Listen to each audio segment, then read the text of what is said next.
morning and welcome to Book Club Corner, where every Wednesday we chat with local authors about their books, about the publishing industry and how it's going locally for publishing. And today we have with us none other than Ameelia Bruce. Welcome, Ameelia. Thank you for having me. It's wonderful to have you here with us today. Ameelia is a children's author and she has some things to talk about today. But before we get into that, let me just tell you that Ameelia is a debut children's book author. She's the author of Shapes at the Well, and she's passionate about education and creativity. Ameelia, when we look at children's books, they bring such a feeling of joy looking at the cover. Yes. And I loved that your cover really had that feeling to it. Mm-hmm. You know, we're gonna get into it, right? You know how we do it on Book Club Corner. We like to hang out and have a little snack and have a little drink and so on. Shapes at the Well, that's the book cover we have there. But before we get into that, we're just going to be having a little drink, a little snack. So I'm just letting you know, this is a great time for you to go get your drink on, get your snack on. I don't know what you'll be drinking.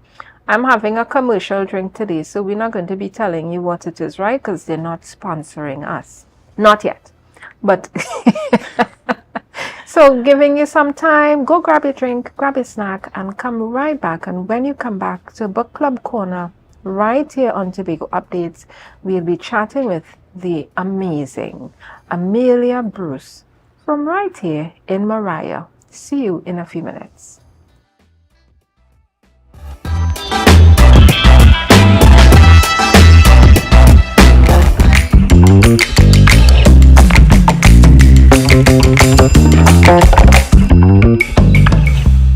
Welcome back to Book Club Corner, where every Wednesday we chat with authors, publishers, and even book marketing persons like myself.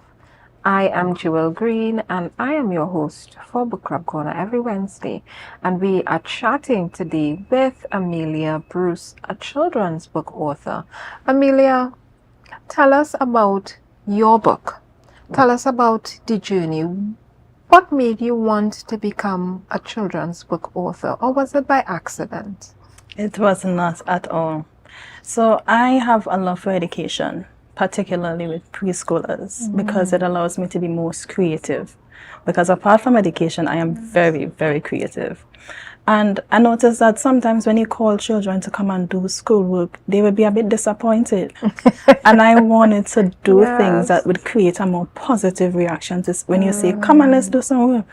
Let's create more positive work or tools so that when we call them, they have more positive reactions to it so that they are able to come back and say, yes, mommy, I want to do some work today. Yeah. And so with that, I decided that, you know what? Let me create some things. Let me make a difference. So this children's book called Shapes at the Well, and we have your book cover. Tell us how that came about, because I love that the book cover is so brightly colored. It literally, when you see it, you want to be like what is this? What's happening here? So tell me about your choice of the book cover. How did that evolve?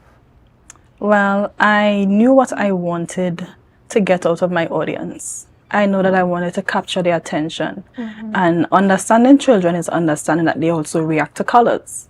And so I knew that I needed to execute that in a way that when they see the book, immediately they would be amazed. They would want to know what comes with this book. What else can I get from this book? And so I made sure that I used vibrant colors so that, you know, it looks attractive enough and it executes the message that is within it. And what is the message within it that you want the children to get? The message within, well, it has multiple messages. And one of the most outstanding messages that I've even received from viewers is the differences in the shapes. Now, the book talks about 6 shapes. And in this book, they can't play together. And so what the girl does is help them play. So she helps them to understand why they are so different. And in that, they have to understand that we have to use different strategies so that we can work together. And it was played out in such a way that it could also be related to people, because we are obviously always we are not going to be the same. And you have Yes. to also find ways how to communicate or do whatever it may be with others. And so that was the biggest thing for me. Apart from teaching about the shapes, I wanted them to also understand that people are also different. Yeah. And we also have to find different ways to work together. I like how you know that juxtaposition between people and shapes Yes. in terms of differences. Do you feel like this is a message that the children pick up easily because of that correlation between, so they can see, you know, how shapes are different, and then they get that message, you know, people are also different. Is that something they pick up easily from the book? Well, when I read the story, and even when I sell the book, I also speak about this. The intention that they would also bring across the message. On Monday, I went to a school and I read the book and I made sure and include that. I told them, so you see, the shapes are different. And we are also different, and we must always find ways to be kind and play with one another. So it's always good that even though you read it within the book, that you also elaborate on that message for them, just in case they haven't picked it up. But as I said, I also make mention to it with my staff or with the buyers, so that they can know, well, hey, there's more to this book, and that they can make sure to share that information with the young viewers so that they too understand. Right. You know, repetition is key. So once you Yes. continue repeating that with them, they would understand. And it's good for them to have it at a young age as well. That's right. What I really love about your book, and I have a question, because it has some very pretty colors, and Yes. I'm using the word pretty because, you know, we always as females, little girls, and you know, we love a pretty color. You know. Yes. You know, and I think the boys like, you know, bright colors, but this book has a lot of feminine colors to it. Yeah. The pinks and this kind of peachy color that you have here. She has on a rainbow dress, and the, you know, the yellows and so. Does this book attract more female little girls than little boys? It does. Yeah. It does. I have been told that many times. And with that being said, I'm also working on creating more gender-neutral books because it was inspired by my daughter. So hence it more Yes. resembles a girl. But nothing is wrong with that. I mean, I mean, in your case, it wasn't intentional, but that's how it turned out. Yes, yes. But when we look at it, you know, that is something authors can consider as well. When you're doing your cover, am I targeting, you know, if it's children, am I targeting more girls and Yes. boys? Who is the audience, and therefore Exactly. what the cover should do to attract them? So if you were doing this for boys, what would you do differently in terms of the colors and how it's laid out? Well, I would have most definitely used a boy, and the colors would have been different. So in the front of the book, you can see more pink, peachy, as we said. So that color would have changed as well. And even in terms of the flowering, it might have changed based on the type of flower, just to give it a different effect. It might not have been, might have shown a little bit of more, more green plants, different Yes. shades or more fruit. So something else that would give it a different energy, because it really does have a lot of feminine energy coming from it.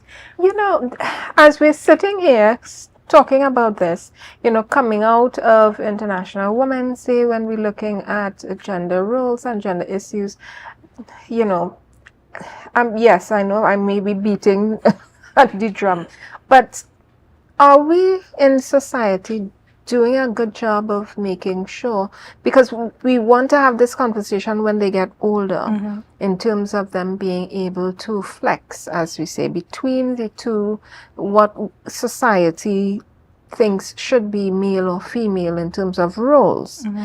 But are we doing a good job getting them there from young? In terms of, so you see what I'm saying, in terms of, so the girls are being attracted to the books because we're socializing them like that, and the boys are not. But when they get older now we want to see boys could wash wares too, and boys could sweep, and girls could drive trucks, and girls could be construction workers. But are we doing that when they're young? I guess it's not something that we probably pay attention to much. Yes. You know, as they get older and you become your own person, you start to decide what is more gender appropriate for yourself. You know, what is more Yes. masculine, what is more feminine. You know, I think it becomes a bit more personal as you grow older. You know, the parent would tend to decide for you more so, because when you're young and you're exploring, you're not going to really pay attention to what may be girly up until they reach a certain age. What we call girly or boyish, right? Exactly. Because that in itself could change, yeah. I have had interest with students where I read at the library recently with a little child, and it was a boy. And he was absolutely interested in it. Yeah. The remarks of it being girly actually comes from adults, where they think that it's too girly. So the boys actually think that it's okay because they're seeing colors and it looks attractive. Yeah, so it's really just based on what the parent thinks at the time, and then as we grow, you know, we tend to have our own understanding, etc. Yeah. Yeah. You bring up some really good points today in terms of what the parents are looking at as well. And I guess, you know, if authors are being honest and we do want to sell books, you know, thinking about what would attract the parent as well. You want the children to want your stuff, right? But it's also up to the parents. But yeah, you want the parents to feel like this is a gender appropriate material for their child, and perhaps whatever they want the child to be focusing on, you know. We were talking earlier about how children purchase. Because I've had many people look at me when I talk about this and say, children don't have money. Purchase of what? They can't purchase anything. And I'm like, oh. Yes, they can. You think parents buy salt prunes and blue chubbies for children because they think it's good for their health? Yeah, and so the choices that we are putting on the books, in terms of your choice, I mean, a little girl sees this book, she can't, you know, that is a must buy. Yeah. I must have it, right? And do you feel or get that feedback from the children, the parents, you know, my child, oh gosh, she upset, well, she harassing me, I have to get a book for her. That kind of, I have to get a book for him. Is that something that you're seeing the children gravitating to and therefore influencing their parents to purchase your book? Well, I've had an experience. So my book is on Amazon because it went up with KDP. That was the process that I went through. And with that, it's available in the US. My aunt is out there and she promotes my book, so sometimes I get sales out there. Yes. And one of the things that I would have heard out there is that when she went around and showing people, and she showed a friend that had the child at the time, and she was so excited. Wow, mommy, this book looks amazing. Yeah, and so with that, she looked at the book and she decided, you know what, this looks like a good book. Let me purchase. Yes. Yeah. You see, parents, I'm telling you, children purchase. They don't have money, right? But they have this. And you see these two eyes they have that they start the waterworks, right? Yes. I have to get it. How can you say? Sometimes you want to say no, but sometimes you're like, I'm too tired for this. Just give it. Yeah, just get it because I'm too tired today. But you know, children purchase like that. They have their instincts and they tell their parents what to get for them. Yes. It's unfortunate, this story I'm going to tell, but I was in the supermarket the other day and there was this, listen, he was so chubby and cute. And I don't know what he asked for, but all I said, no, they said, no, not today. And in 2 seconds flat, he was rolling on the ground. Oh my. Oh my. And he was chubby, right? So yeah, good luck getting him off the ground. Yeah, they just rolled away. Okay, fine, we're gone. Because they don't want to handle it. He jumped up and ran behind them. You know, I'm just saying that to say we have children being able to indicate to the parents what they want, and we also have the parents have their choice as well. Yes. But don't forget, authors, when you're doing your book covers and you're looking at the inside, don't forget that the parents may be also looking at it, but you want the children to want your book. right? You want the children to feel like this is a book I must have. I have to have this toy, because we're doing branding now with books. You're not just selling a book, you're selling plush toys and you're selling all sorts of things with it, right? And I know people make snacks and stuff to go with the books depending on what. Yeah, I have this author, so her book is called Clever Chrissy and the Mango Stories. So every time she tells her story, she has mangoes and stuff. Wow. And she doing, you could add the preserved mangoes and the fresh mangoes. Yeah, so the children get snacks and stuff when she does like her a marketing strategy. Yes, listen. She's like, they're ready to eat, and she hasn't even told her story yet. But it's a nice strategy, marrying your book with different merchandise. Yes. It depends on what it is. But yeah, we're going on a quick break. I'm here with Ameelia Bruce from Mariah, and she has a book called Shapes at the Well. But we're going on a quick break. We'll be back in a few minutes to talk to Ameelia about her publishing process from right here in Tobago.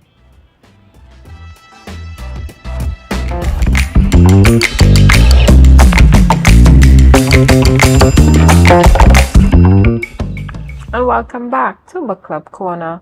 I'm your host, Jewel Green, and we're chatting with the beautiful Ameelia Bruce from right here in Mariah about her book, Shapes at the Well.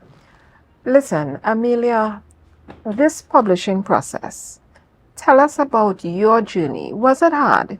You find it was super easy? You had all the information. Tell us about how it is and how it went for you. Well, for me, when I started this journey, I did not know anything. I just knew I wanted to create a book. Yeah. In fact, this was not even the first book I was working on. Okay. This story was inspired while I was doing a course. I did a course with a lady from Trinidad. Her name is Miss Leslie Andrew. Yes. And she teaches person how to create their own book and publish it themselves. And I took that course, and within the process, I was so inspired. I said, you know what? I want to do a storybook, and I must include some educational items into this. And that same night, it would have been the first class. And that same night, I started with a book and a pen, and I started to write. I just started writing and writing.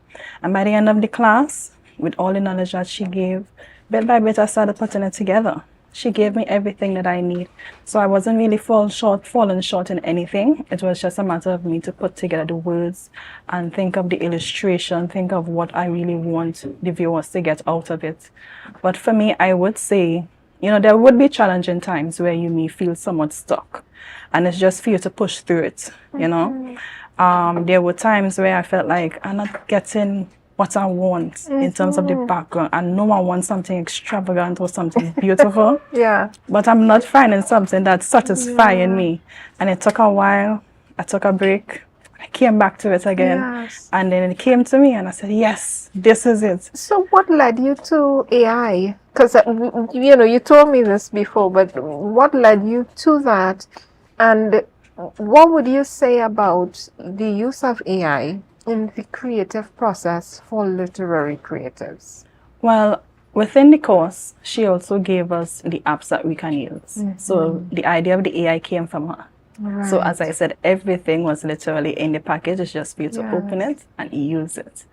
And where the AI is concerned, it's very easy to use, and it's just a matter of being very precise. If you want to create something, you just have to go into full detail as to what you want, and it's very, very effective, I would say.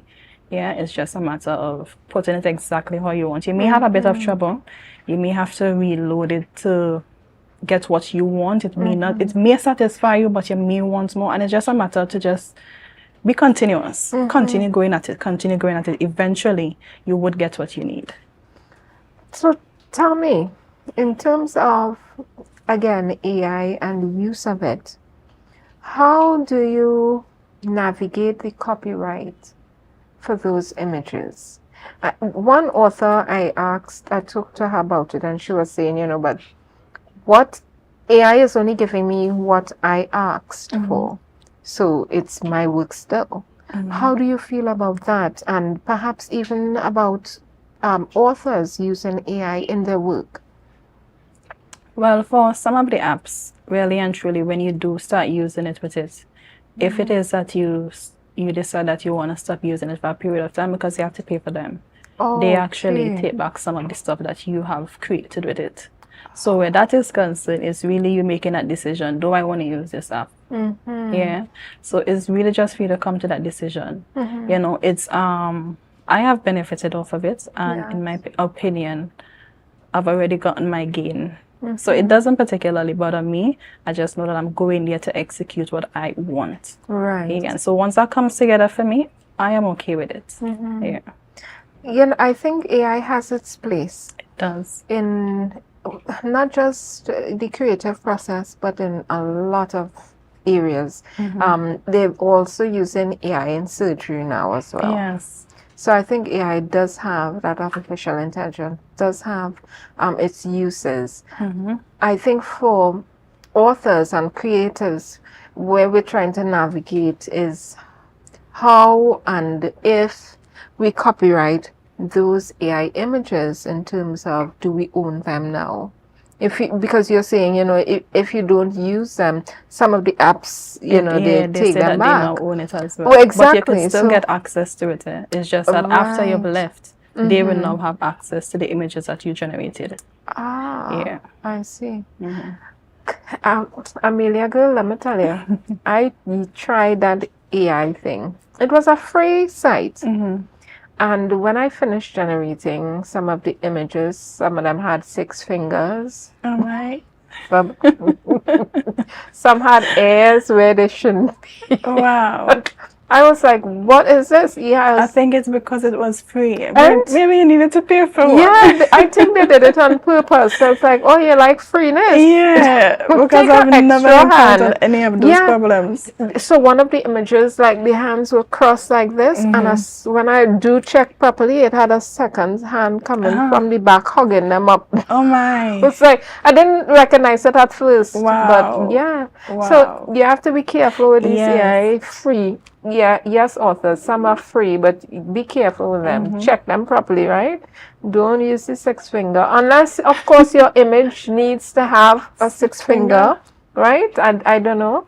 Because, you know, we do have people being born with, you know, the little extra finger. Maybe it's that you're doing. Yeah. So if that's what you're doing, kudos for you, but it didn't work out so hot for me, girl.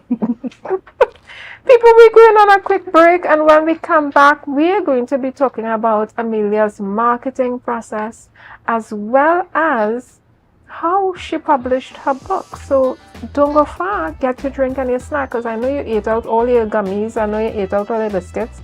Get some snacks and come right back here to Book Club Corner.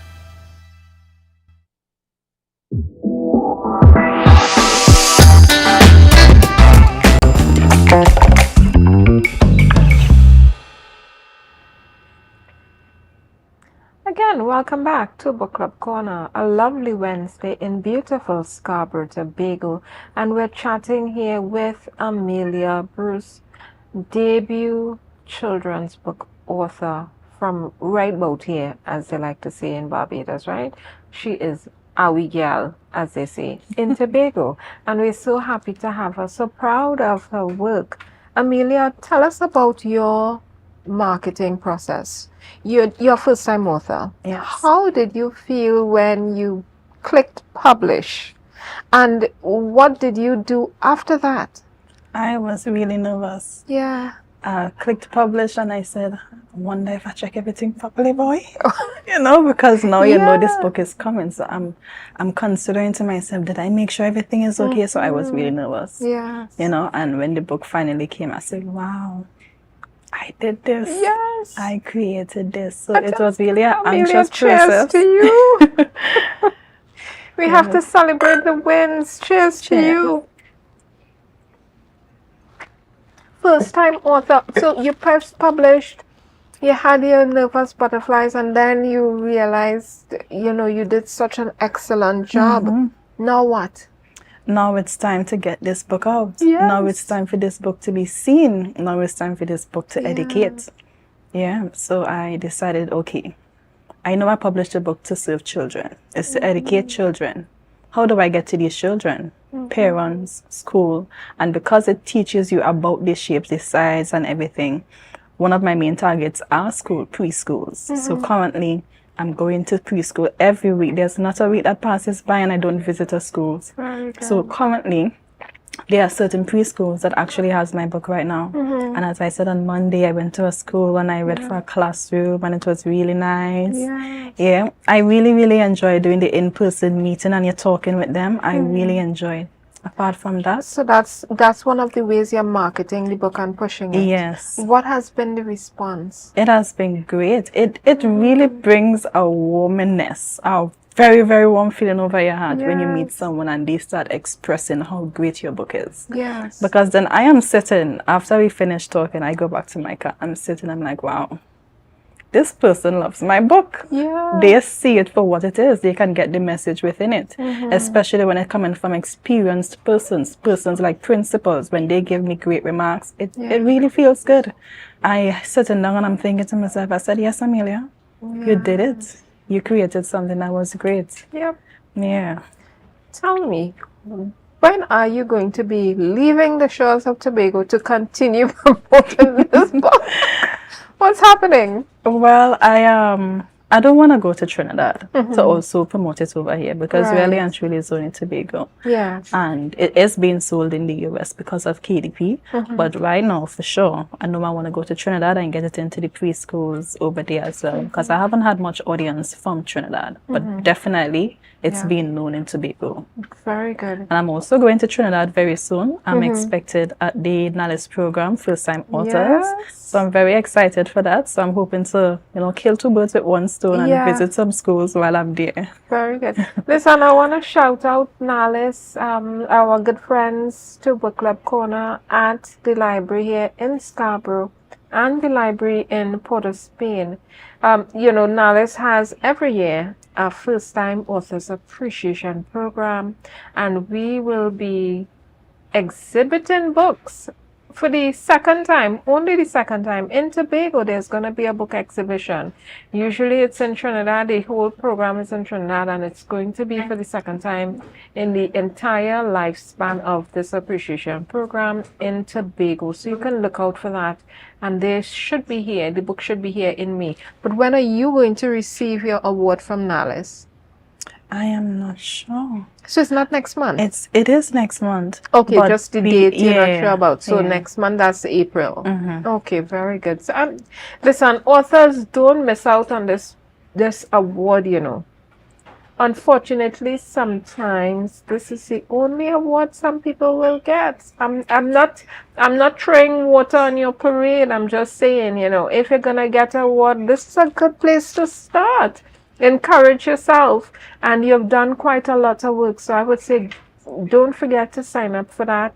And if you wrote the book in 1 year, apply and you would get the award the next year. So you're getting your award this year for 2024. Okay, very good. So NALIS, good job. We can't wait to see you here in Tobago for that book exhibition in May. And congratulations to all the 2024 first-time authors. Ameelia, I want to talk about something people don't want to talk about a lot when they're writing books and when they're publishing the book and marketing the book. Have you had a hard time getting it into bookstores on your own? How is that process working out for you? Well, recently I've been venturing off getting it into the bookstores, and thus far I've actually had great remarks because they tend to gravitate to the book when they see it. Yeah, the only thing that they may say is that, given that when you write a book yourself, it tends to be more costly than an average book because it's in bulk. And that may be the only challenge where getting a customer is concerned, getting it sold. But apart from that, I haven't had any challenges where the bookstores are concerned. And I'm actually working on getting it into a particular bookstore in Tobago here. It's supposed to be there before the week is finished. Very good. That would be books and office supplies at the TLHA building. Yes, I'm very excited for that. Our good friend Natalie, hi Natalie, at Books and Office Supplies. I think when people are looking at local books, we do have a lot of competition. And you're saying that while there's competition, the bookstores are being very gracious and taking the book. How are your sales going? outside of. However, you do your sales, because you alone would know. But Yes. how is your sales going in terms of your expectation of what it should be, and what is the reality of it? Well, at first it was not going well. I was having a very difficult time getting it sold, getting it seen. And I had to step away and make new decisions. So at first I was employed, and I decided to just go full on entrepreneurship. And with that, I was able to put in more time to actually visit schools, to interact with parents, because even as I'm visiting schools, I'm meeting people on the road, and I'm going to stop them and say, hi, my name is Ameelia. And we go on the road and I make a sale right there. So it has been going well. It had its challenges in the beginning, but I really feel like it was like that because I wasn't able to put in the time. So it's like a baby. I had to really nurture it. I created a baby, and it was time for me to give it some more love. And since I started to give it that more love, I've been receiving the sales. So it has been going really well, I would say. So you had to become a stay-at-home mom. I had to. Well, the book is paying me. Yes. It is paying me. And because I'm also working on other items, eventually that would also add to the income. I love that. Authors, you heard it from Ameelia. Put in the work to market your book, and you will get your book sold. You know, sometimes I feel authors think, once, I've written the book, everybody knows about my book now. No. I'm gonna sell hundreds, thousands of books. You have to do the work. You have to do the work. It would literally stay consistent. You would have a consistent flow of income if you really put in that work. If you said, you know what, maybe someone would see, it would not work like that. You really have to go out there. You have to let everyone see you. As one of my persons that I look up to, one of my role models is the same Leslie and Jerome, and she always say, you have to make noise. You have to make noise so that your items are being known. And that was my strategy. I started to think of how for that, Leslie. How can I make more noise? How? And that's what I did. Yes. When we talk about this publishing process, I think a lot of authors don't realize that after that there's the marketing. You have to get the books out. And I love that you're putting the effort in. And you're doing the work to make sure that you get visibility for your book. When we look at, talking about visibility and the work, and how much work you have to put in, and that you went from being employed by others to being employed by yourself, to employing yourself. Do you feel that the fact that you're not able to rely on an income steadily coming from somebody else, that you have, it kind of lit a fire underneath you, listen, I gotta make this happen. Do you feel that perhaps has given you the extra zoom, the extra boost that you needed? Definitely, definitely, because we have a life. I am a mother, and I have a vehicle, and I know that this is my passion, and yes, I want to pursue it, but I also have to make ends meet, and I trust myself. I am fully in 100% with my items that I create. This shapes are well. I believe in it. I believe that this idea came to me for a reason. And I said, you know what, I'm trusting myself and I'm going all in. I expect it to work out. And it's not that I'm unsure. I expect it to work out. It has to work out. And I just continue pushing each day. You have to I love that you're doing this work, and we have a photo here of you and 2 children. You're reading to them. I love this photo of you pushing your book, marketing your book, reading to the children. Listen, they look so happy. I love this photo. So you did a photo shoot to push your book onto authors. Take a page from Ameelia's book. Look at how she, not a literal book, right? Don't take all the pages, but take some examples of what Ameelia is doing, and you push your book to make sure that you're able to gain the visibility that you need for persons to know your book exists. And tell people. You know, I know one author, she told me she was hiding from Google so she doesn't do anything. What? Yeah. You can't hide. Let the world know. Exactly. I said, no, Yes. how, you know, hiding from Google and she had 7 books. I said, Really? hiding from Google with 7 books? No. You need to let the world know. Speak as Exactly. loud as you can. Go on the mountain and shout. Yeah. Listen, you heard it from Ameelia. Go on the mountain and shout about your work. Yes, because I feel like it starts at being proud of your work. When you really start to value the work that you've done, when you really look at what you have created and say, yes, you know what? I really did a great thing here and I need to share this with the world. I love that. Yeah. You know, we want to go into the green room. Every time we have Book Club Corner, we try to share information with authors, whether they come straight from the other authors or from, you know, my knowledge. But we're going into the green room where we share insights with authors. And today we're going to be talking about the various types of books. And we have the flash fiction, that's 1 to 4 pages, short stories, 3 to 30 pages. We have what's called a chapbook, that's 15 to 30 pages, a novelette, 40 to 80 pages, a novella, 60 to 120 pages, and a novel, which is usually in the range of 300 to 400 pages. And we look at those categories because when people write books, sometimes you don't know exactly where they'll fit in. But, you know, happily, children's books vary so widely because you can write a book for children and they don't fall into any of these categories, you know, because I really love that. And it depends on the age group that you're targeting. So people out there, if you're looking to write a book, and I put this information together because a friend of mine, she messaged me and she said, I'm going to be writing a book soon. I think I'll need your help. So I just, you know, gave her a little boost. You know, what do you think you might be looking to write? And just saying to authors, you know, if you're writing a book, look at these categories because sometimes you go to a publisher and they don't do novellas, they don't do novels, they don't do chapbooks. It really depends sometimes. So know what you have in your hand and figure out who may be the best publisher or the best help. Maybe you're doing it yourself, where you can get the best help for your book. Ameelia, before we go, tell us one thing you want to share with authors, self-published authors, in terms of the work they're doing. Tell me, what advice would you give to an author, first-time author, looking to do a children's book from your experience? I would say every day won't be the same.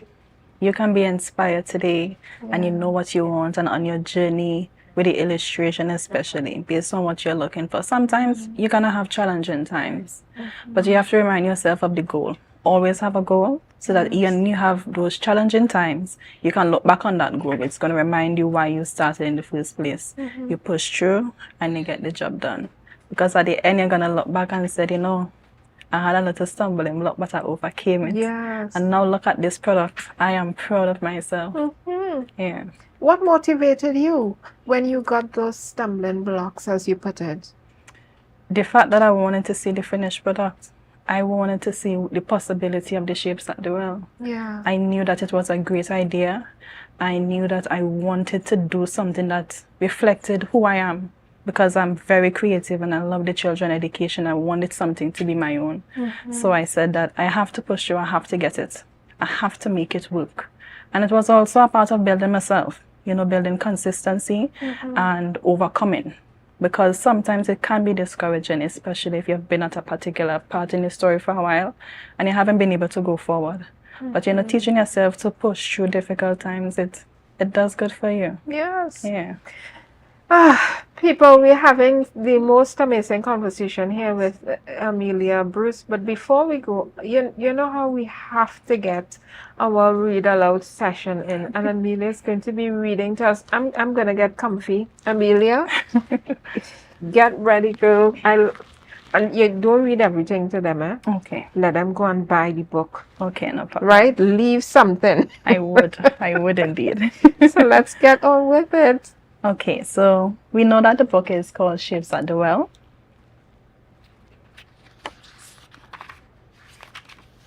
So the book starts.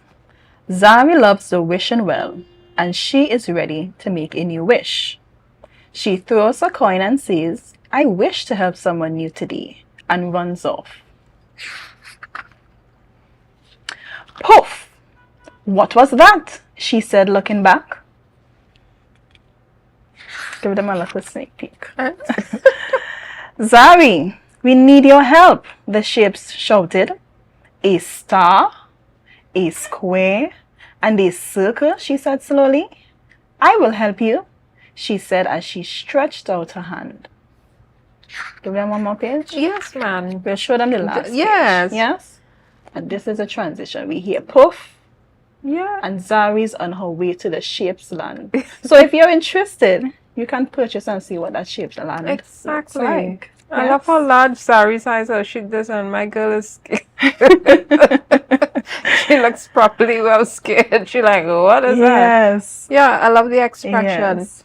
When you were using the app to generate the images, how specific did you have to get? Very, very specific. So if, for example, if it is that I want a girl that has color, you know, she's a brown skin girl, I have to make sure and put the tone of color. So I put caramel to get this particular tone.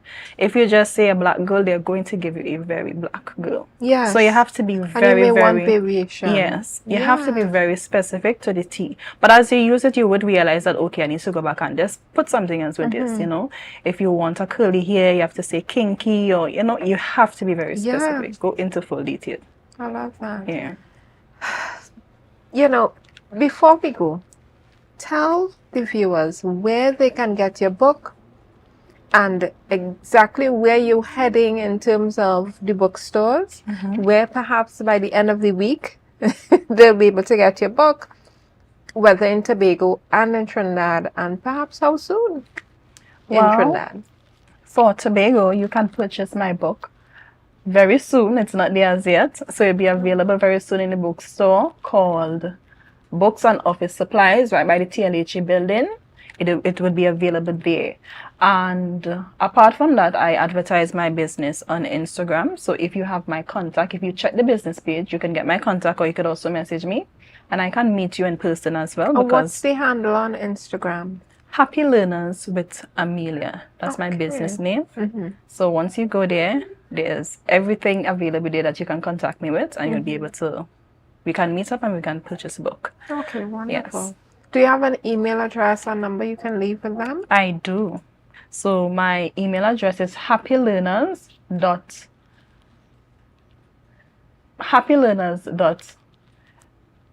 don't remember, you know. We're going to put it up. Give them the number, man, Ameelia. The number is 676884887. That's my business number. Yeah? You tell them it one more time. 7688487. And when we upload this to YouTube, we'll add your email address to it as well. Okay. So that people can get. So don't worry, people.